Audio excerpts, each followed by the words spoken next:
თბილისის საქალაქო სასამართლოში დღეს პროევროპული აქციების კიდევ ერთი მონაწილის ნარკოდანაშაულში ბრალდებული ექიმის გიორგი ახობაძის მორიგის სასამართლო პროცესი გაიმართა. სხდომაზე სიტყვით გამოსვლისას ახობაძემ საკუთარ შვილზე ისაუბრა და თქვა, რომ მას ახლა ყველაზე მეტად მამის გვერდში დგომა სჭირდება. სინდისის პატიმარმა, რომელსაც 8-დან 20 წლამდეან უვადო პატიმრობა ემუქრება, მის საქმეში მონაწილე მოწმეებსა და პროკურორსაც მიმართა და თქვა, რომ მის მიმართ ჩადენილი დანაშაულის პატიება შეუძლია, თუმცა შვილის ცხოვრების დაზიანებისთვის ერთ დღესაც მასთან საუბარი მოუწევთ. მე ზოგადად რაზის და აცენის ჩადება გულში არ მახასიათებს, მაგრამ ერთი წითელი ხაზი მოხდა, რომელიც 14 რიცხვში აიღო გულში წინ, რამოდენიმე დღის წინ მოხდა როგორც ემოცია რა. ჩემი ყველაზე მთავარი ძმაკაცი, ჩემი ცხოვრების ყველაზე მთავარი ძმაკაცი სანდრო ახობაძე, რომელიც 14 წელს არის ჩემი შვილი. რაც მე ის თვალებში შევიდა და დარგი დავინახე და ჩახუტებისას ემოცია. და რაც იმას როგორც თინეიჯერს ეხა ჩემგან ამისგან ჭირდება და თქვენ არ მაძლევთ საშუალებას რომ მას მე ეს მივცეთ, იმიტომ რომ ეს ეპიზოდი მის ცხოვრებაში იქნება ერთი ამ ასაკში, როცა ყველაზე მაგრად ჭირდება ჩემი გვერდში დგომა. ყველაფერს დაპატიებ, ყველას პირადად მე როგორ შეგეხეთ, ამდენი დღე თუ თვე სადღაც ჩამწოვოთ. მაგრამ აი მაგ პატარა ძალიან ჭკვიან და ძალიან პატრიოტ ქართველს, რომ ისე უზიანებთ ცხოვრებას თქვენი სრულმოწმეები და შეკერების საქმეები, რომ მისი ცხოვრების უმნიშვნელოვანეს ეტაპზე. მე მის გვერდში არ ვარ. აი სიგელი რომ გაჩვენა და აბიტაშმა იმას მინდა უკან მიეწერო ჩემი სახელი და გვარი. იმიტომ რომ ნამდვილი სისმერე ძალიან გამოვიდა. ჩვენ აუცილებლად აკმაურებთ შედობია, ამაზე ვისაუბრებთ. და როგორც კაცი გაცემა მოგიწევთ. 13 იარაღის მიაწერება. გიორგი ახობაძემ სიტყვით გამოსვლისას მათე დევიძეც ახსენა და მოქალაქეებს მოუწოდა, რომ ახალგაზრდა პატიმრების გასამხნევებლად მათ პროცესებზე იარონ.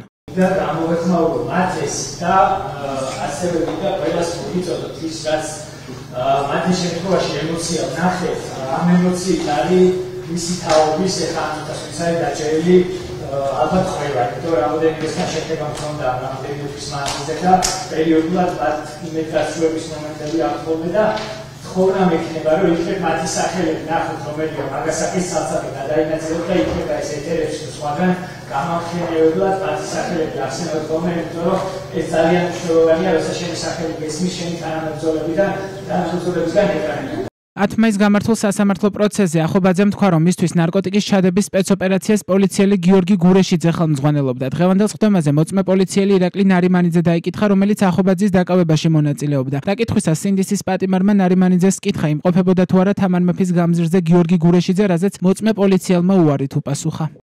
სანაპიროზე პატრულის მანქანა არ არის. არა. დიდი მანქანა არის აქ. სადღაც პრობლემაც არ აქვს.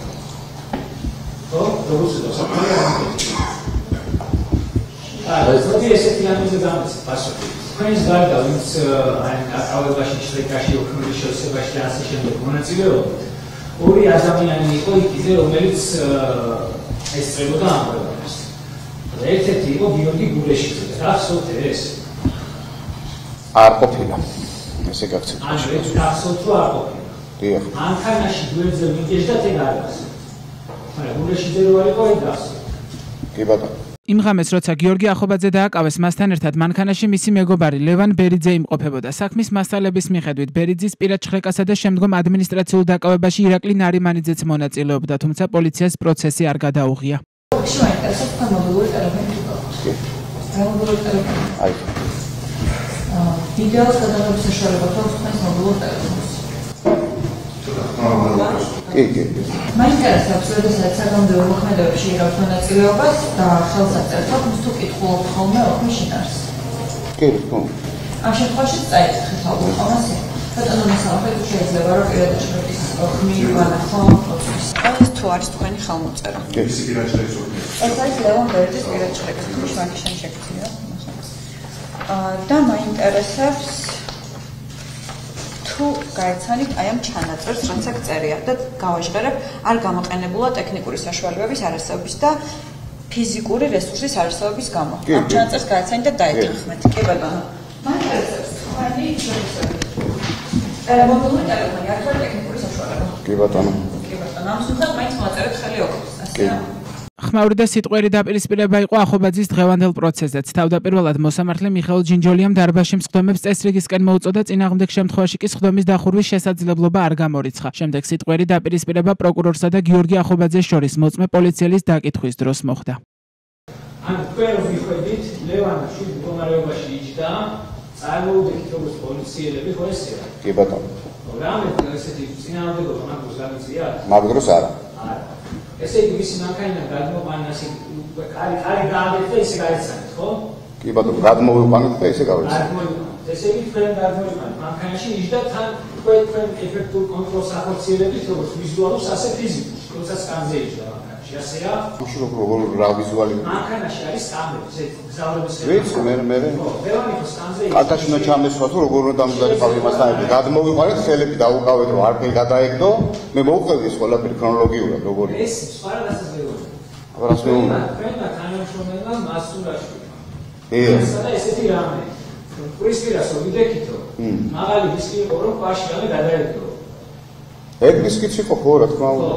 ხო და ეს დისკი გამოსო თქვენ შექმნით, ხო გადმოვიყვანეთ მანქანა. თეორიისა ხო განაგები. ხო ამბობენ წინა კითხვაზე უპასუხო რისკი ასევე მანქანაში საერთო და ის რისკიც ისაა. რა, მოდის არის რისკი არა. ვინ შექმნა რისკი ხო? შესაძლოა მოუსმინე კარგად ასეთ რა დალი უმაწყვეტი ნუმერები დაიცავე წესიგი და წესი როგორც შრომობს მოკლედ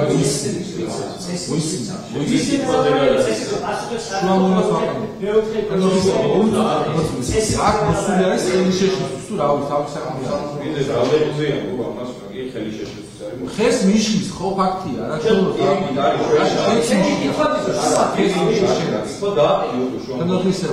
გიორგი ახობაძე 2024 წლის 7 დეკემბერს რუსთაველზე გამართული საპროტესტო აქციიდან სახლში დაბრუნების დროს თამარ მეფის გამზირზე მანქანით გადაადგილებისას დააკავეს. მას ბრალი სისხლის სამართლის კოდექსის 260 მუხლის მე-6 ნაწილით წარადგინა, რაც დიდი ოდენობით ნარკოტიკული საშუალებების უკანონო შეძენა შენახვას გულისხმობს. ახობაძე ბრალს არ აღიარებს და ამბობს, რომ მას ნარკოტიკი ჩაუდეს.